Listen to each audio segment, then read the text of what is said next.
So now we will explore how this whole situation of the migraine is affecting you. And we will do this in different layers. We will start with you as a physical being. So you can take a little bit time and ask yourself inside, how is this migraine affecting me in my physical way of being?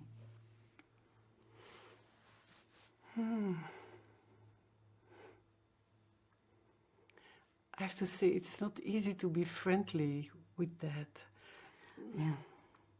I wake up and immediately the migraine is there, and immediately I feel sick and I cannot even move.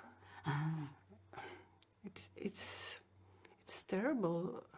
I'm stiff and stay in bed, and I cannot bear any sound or light. I cannot do all the things that I would like to do. Yeah. It's like being in prison, really. Okay. Yeah, I feel frozen, immobilized. The only thing I can do is lie in the darkness and wait for the medication to work, and maybe it gets better. Okay. Oh, and there are so many days like that in my life. So that's a real terrible situation. Being imprisoned, not able to move. So lying in the darkness and just waiting until the sickness is over. Yes. Yeah. Yes. So. And you said it's difficult to stay in a friendly way with your body in this suffering. May I invite you just to try? How does it affect you when you can just be with yourself, with all this suffering, like you are sometimes with your grandchild? So if you imagine having this attitude you have towards your grandchild when it is suffering, when you apply that attitude to yourself, how does that affect you? Oh, my grandchild, that's easy to feel tenderness and be very tender with her, but doing that for myself? Yes, I do understand that's more difficult. Yeah, yes. But give yourself some time to try it and just experience whether there is some change when you try to be friendly with your physical being and the way you have to suffer. You know, I often try to have some rational thoughts as, okay, my body needs a pose and things like that, but it's hard. I really, it moves me when I hear you say it is true, it is awful in this prison. Acknowledging instead of ignoring, that makes so much difference. That was never done in my family. Okay, you are not used to acknowledge your suffering. Okay, and in your family, that was very unusual. Yes. To acknowledge your suffering. Yes. So there you learn to ignore your suffering. Yeah. Okay. Yes. Yes. So, with this issue of your family, we arrived at the social dimension. So, maybe you can say a little bit more about your experiences in your family. And how was that related to your migraine in some way? You know, in my family, when I think about it, across the generations, everyone either had or now has migraine. And the only way we learned to cope with it was ignore it. And go to school, university, work, but first and foremost, not talk about it. Okay. No one ever knew.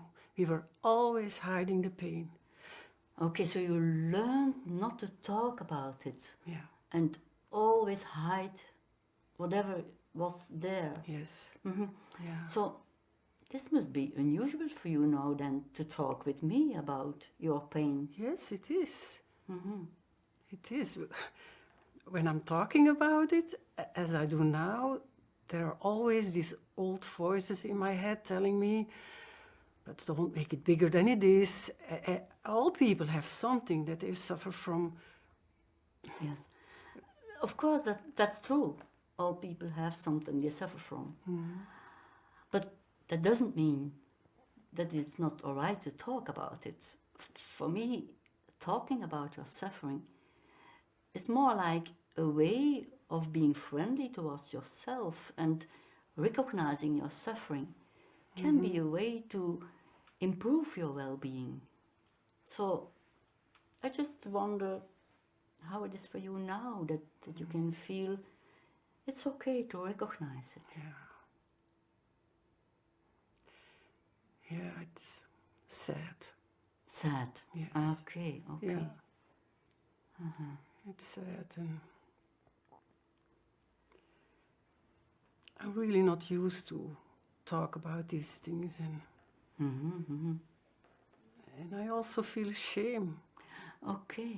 So with these feelings of sadness, shame, we arrive in the personal dimensions. So I was wondering, your personal feelings around this whole situation of the migraine. You mentioned already your sadness, your shame. Are there more of your personal feelings that are connected to this situation of the migraine?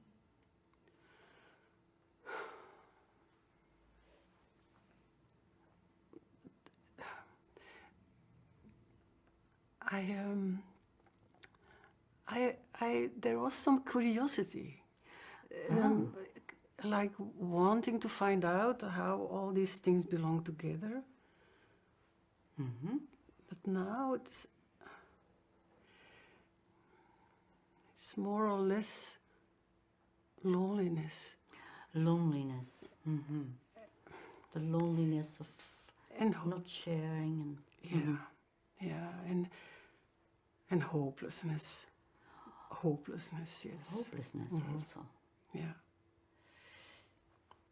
And you also said your curiosity and hopelessness. I was wondering, is there some connection between your curiosity, your hopelessness, or what? In what way does the migraine take away your hope? You know, I always hope for something from the outside to come and take away the pain, or that it just simply will go away overnight. Of course, you hope that there is something that can help you and that it will stop the suffering. Yeah. But you say you are always looking at the outside. Yeah, and I know it's naive, but that's what I do. I always put trust in something outside me, and and that then I end up disappointed or deceived. I never put trust in myself.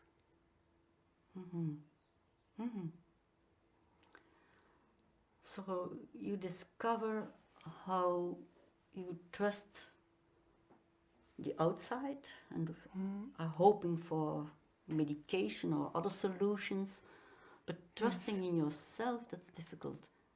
I wonder, what could help you to really trust?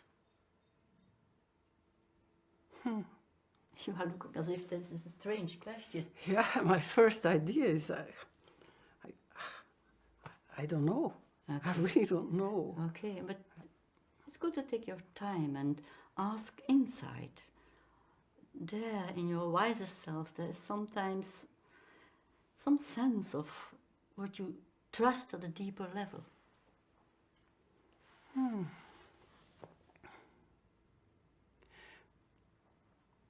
Then I think of nature. Nature. Yes, like trusting that the seasons in nature have an order. Like it's easy to trust that after the winter, the spring will come. So you experience an order in nature that is bigger than your life. Okay. And that's something you trust. I was wondering, is that related to your hope? Well, it goes together with the question, where is my place in all this? So, when I stay with the order of life, what could come for me now in the autumn of my life? Oh, that's a nice question. What could come for you now in the autumn of your life? Yeah.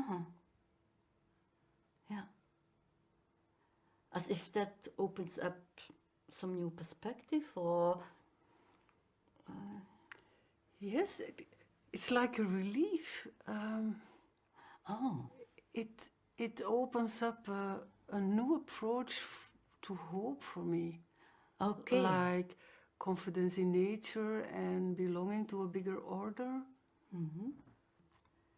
So if you take now a little bit more time to feel, how does that affect you when you just think of this order in nature and an order that's bigger than you, but at the same time you seem to be part of that order in nature. So how does that affect you? It fills me up with peace. Peace. You can feel peace in that. Yes. Yes. That's an important spiritual emotion. So we arrived in the spiritual dimension very naturally. Yes. Thank you for sharing and for opening up yourself to this new experience and giving yourself this new perspective that is very different from where you started by being imprisoned. Yes, it was. It is. It is. And thank you for this meeting. It really was meaningful and important to me to let a little bit of my feelings, allow it to be seen and to be witnessed. I see. Yes. I see. Thank you. Because that was very different from what you have always experienced in the past. Yes, indeed. Okay. It is. Thank you very much. You're welcome.